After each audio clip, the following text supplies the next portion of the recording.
Another video game comes to life with Tomb Raider. Lara Croft! You shouldn't have come here.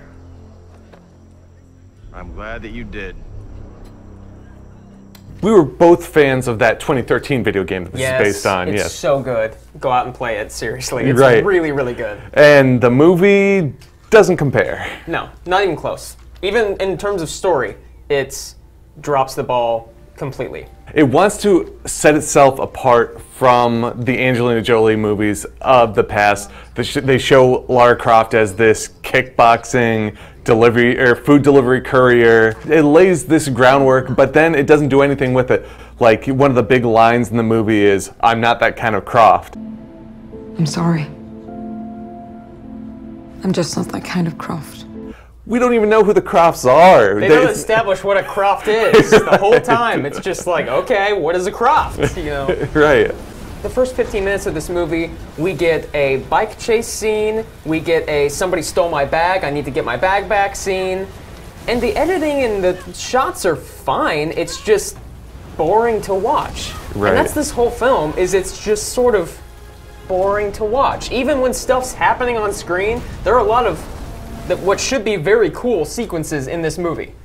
But the motivations aren't there. The characters, I don't really care about them. You know, there's no stakes here. Absolutely. I think this is another case, like we saw with Prince of Persia, where they get a prestige actor like Jake Gyllenhaal, or like Assassin's Creed, where they get Michael Fassbender, that this is another case of getting these established actors, like an Oscar winner like Alicia Vikander, or you also have Dominic West and Walton Goggins, who have been on some great TV shows and have shown lots of range and charisma.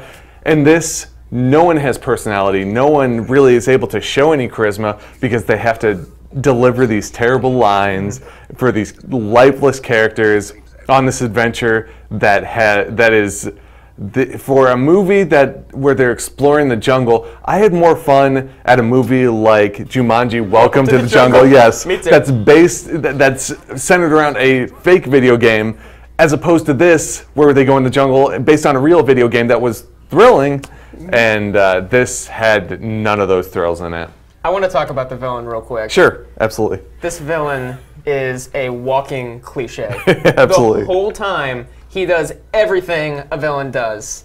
He shoots a person who's tired of working just because, doesn't say anything, walks away. He does the whole stand-up thing where he says, if you shoot me, I'll shoot this person that you like. And he's like the embodiment of what this film is. Just a bunch of cliches just thrown together into a film.